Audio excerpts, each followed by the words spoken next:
Let me tell you a little secret. Your mind is a battlefield.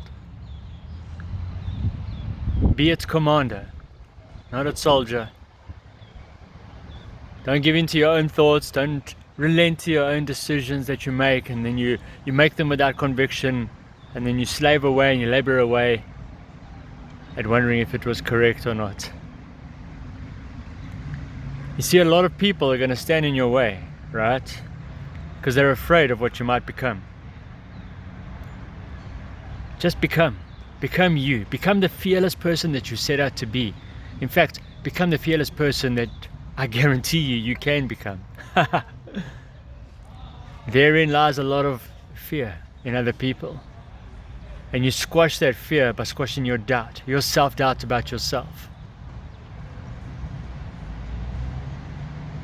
If I can do it, so can you. I promise you now, it's a heartbeat away. It's a single small little step away. It's realizing that you have a choice between your actions and the consequences thereof.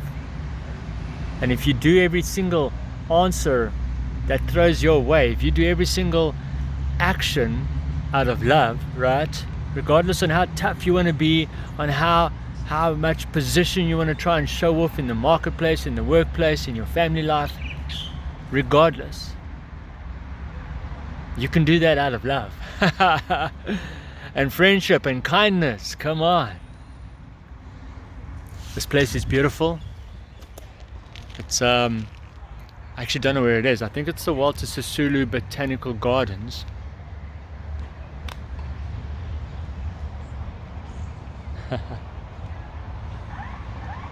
It seems like a perfect place to come and catch a park bench and just say hi. Words of encouragement. Sometimes you can just be by yourself.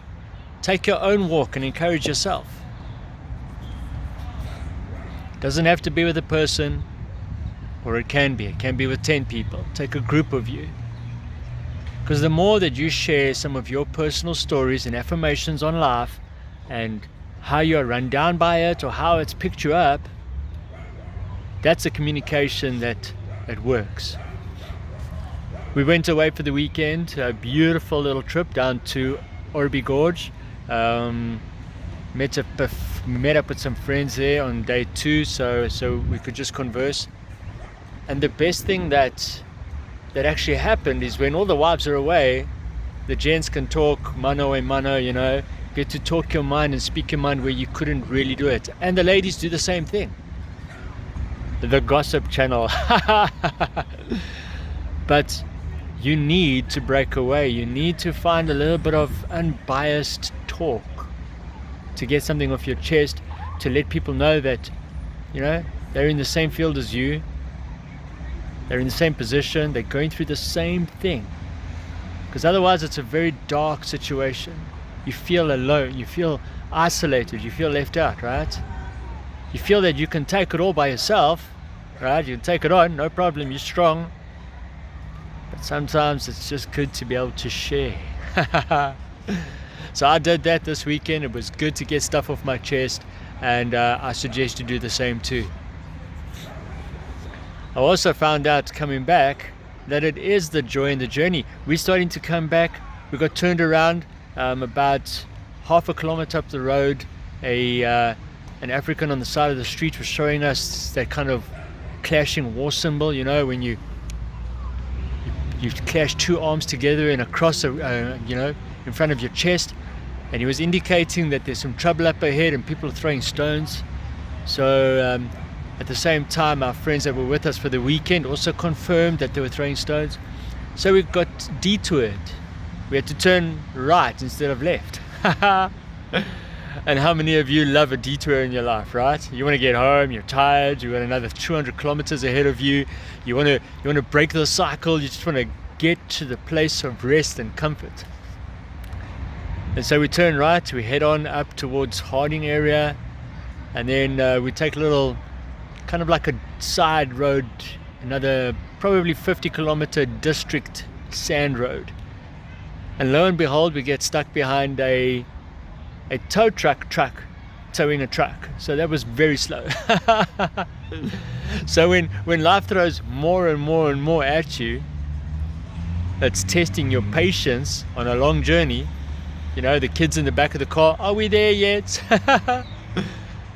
But instead you slow down to play I Spy. You know, you take advantage of what life gives you and you make the most of it.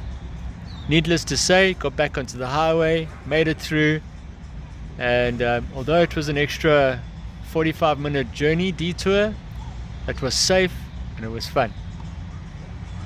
And you can take so many things into your life. You can take so many detours and so many actions, and you immediately get hit by a stone wall and you're like, I'm not going to go there.